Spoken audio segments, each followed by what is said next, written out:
Hello YouTube, this is Troban Gaming here. This guide is going to be a quick reference to an open world farm build. I've had a lot of questions about which open world farm build is better, and I will display both of the ones with a few options for you out there. First of all, I'm going to go with the current open world farm build that I like the most, and that is the one that has spinning shield. Alright, we have drawn quarter, spinning shield, consecration, and falling sword. Sacred Fire is not necessary. You can have either one. That's never going to matter in this build. And I will show you why. Let's go with our gear. We have a 4-piece of aimlets. All right, 4-piece aimlets can be traded out for a 4-piece of Isatar. The 4-piece Isatar gives you a 25% damage bonus when you're running around max speed. So you can get a 4-piece Isatar. You can do the 4-piece aimlets, which you can see here. The damage is going to proc damage over time, extra damage stuff. Those 4 pieces don't really matter as much either one. You're going to need to have 2-piece Vithus. Absolutely. You're going to need to have a 2-piece Banquet of Eyes. This is going to deal a ton more damage for you. All right, next, going to go with the gear. We have the Anointed Brimstone, turns our consecration into a damaging inferno. All right, this consecration will proc your pain clasp. Some people weren't sure about that. They said they didn't know if it would or not, so I'm here to tell you it will. We can go ahead and remove gear that's not going to matter, and we'll show you. Take all this gear here off. So the only things we're going to have, it's going to be, I need this, show the, well, I can take this gem out for you. All right, boom. Got the helmet to show the consecration, and we're going to have the pain clasp to show the plain pain clasp. So as you can see, training dummy, nothing on it. When I hit it, still nothing going on. As you can see over here, no pain clasp. Got stuff going on, burning. That's coming from my aimlets. That's giving us pain clasp. Let me remove aimlet. Don't want that 4-piece going off. And now, nothing's proccing anything damage-wise. No pain clasp. And then we hit this. Boom. Pain clasp. All right. Consecration does do damage over time. It will proc your pain clasp. All right, let's put everything back on. Quick way to do that. Let's see if I can't just activate this from Armory. Sweet. All right, everything's back on, back the way I have it. So that is why you want pain clasp on there. Definitely going to be doing that extra damage when your consecration is up. I prefer to have the Igneous Scorn. Igneous Scorn is going to be blowing up things, giving you an extra 7.5% in my case. The higher you get it, the better it's going to be. Extra damage, blowing things up as you're critically hitting it. The Mother's Lament is going to increase your critical hit chance to help you proc that Igneous Scorn, do extra damage. You're going to need a Blessed Pebble for uptime on buffs. Now, we'll skip that one for a second. Gloom Cask. I like this because we're always going to be attacking. With the non-stop attacking, Gloom Cask will actually do good amount of damage, and it has excellent range. So it can hit things that are in front of you or a little bit past where you're at. Next, we're going to have Blood-Soaked Jade. Blood-Soaked Jade, as long as you're not taking much damage, is going to give you extra damage. Again, extra damage. And then we have, finally, the Starfire Shard. Starfire Shard will also drop a meteor, blow some stuff up, do a little extra damage, along with Void Spark. Now, I could have took my Maw of the Deep instead of Void Spark. Would have been about the same. They're both a little bit of area effect, both do a little bit of damage, not that big a deal. I'm not going to be hitting stuff multiple times for this to build up to mini stacks. So, again, I'm not worried about that, and I have the pieces awakened that I need for extra duration on skills. That's what we're going to look at next. Now, going through my pieces once more. All the way down here. Beneficial effect duration, 2.5% on that one. We're going to come down this one, 2.5% on that one. We're going to come down to this one, 3%. We're up to 8% beneficial effect duration. All right, I don't have it on every single piece. I've been meaning to try to get on this one. Don't have it. Still, 8%. Now we're up to 10.5, 10.5%. Go up to this one, beneficial duration. So now we're up to 13%, 16%, and finally, as you can see, 18.5% beneficial duration, plus the VTHUs. VTHUs is giving me another 30. That's 48.5. Come up to here for the Blessed Pebble, 12, 60.5 with 49% or 39% draw and quarter duration. So with all that said, I pop my draw and quarter on, and you guys can look and see right here. As I'm running around, I can hit all 3 buffs, all 3 damage, stay on that horse, and before it ends, I can hit it again. I never have to leave my horse. Here's the benefit of that. You go into your options, go into, is it control? It's interface, primary attack aim. You turn that on, take your delay down to 0. Now, when you take 2 fingers and hit your attack button, that was 1 finger, here's 2 fingers, it auto attacks for you. You don't have to hold anything down. You don't have to press any buttons. It's automatically going on. So with your horse uptime, you're always attacking, and all you have to do is use your joystick and hit your skills. 4 buttons, 4 skills. That's it. You don't have to hold down attack anymore, and now you're automatically going to be attacking everything. Until you hit attack again, that's how it's going to happen. Now, we're going to show a little bit of damage.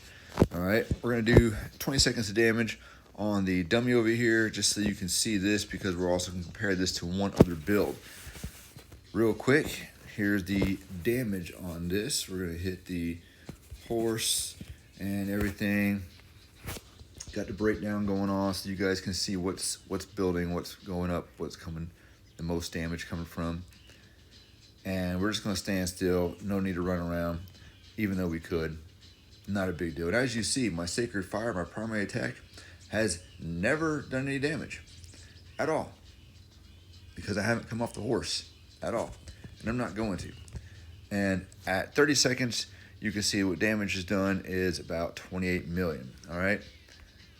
Now, all said and done, all good. Let's go put this in play. A place that I know, as long as it's not taken up, will be a great place to show this off. I'm going to use a 2-finger tap on the attack method. That way I don't have to hold it down, and you guys will see how nice that is. Once you actually use it yourself without having to hold that button down, you save your thumb or whatever finger you're using, hit the 2-button attack, and off we go. And as you're running through stuff, it's just going to be dying. There looks like there's somebody else over here. We're going to come up the side over this way. Perhaps there's no one up on top here. All right, look, you come through, the big stuff just dies running through it. If I come across some blues, that's even better, because it can showcase I can just run, leave them behind, and you'll see them die. Everything gets smoked. You're going max run speed here. That's it. That's all there is to it. Simple build, simple open world farm, and it is one of the best, one of the fastest, and as you can see on my screen, everything just dies as I leave it in my trail. Now, the other thing that people have been talking to me about is a Condemn build. They're saying, well, why don't you use Condemn with this, because doesn't that do more damage? Well, we're going to go check that out. Let's turn auto attack off so I can teleport back and show you guys that build real quick. Now, I really like the shield barrier build. You got to kill some monsters real quick. I really like the spinning shield, the shield barrier. I like that build the best. As you can see, it allows me to have 100% uptime on the horse. I can run around. To me, it's a lot more fun. All right. I can, again, put the auto attack on and just go for it. No problems there. What I found is that when using the other skills, as you can see that Galloping Brilliance, we know we're doing that. We know we're doing Civic Advantage. We know we're doing Anointed Brimstone, Luminous Rain. That one doesn't matter. Okay, the reason I have this, Consecration, don't really care about the movement speed. Read that last part. Consecration cooldown. Consecration does more damage than anything. It also procs your pain clasp damage. You need that up as much as possible. That cooldown is important. However, if I put a level 10 gem there, the bonus, it adds to damage, not to cooldown. So just having it matters. Down here as well, this is a spinning shield. And so up here I have Draw and Quarter gives me cooldown, extra damage. But that cooldown is important. Down here you see the Draw and Quarter cooldown, the Draw and Quarter cooldown. So I have 3 things for Draw and Quarter. That's how I'm able to keep it up 100% of the time. If I'm missing any of those, any of the beneficial effect duration, any of the cooldown, it just doesn't work 100%. Let's go ahead and activate this other one. It's going to give me a little bit of an issue. Okay. This is a Condemn build.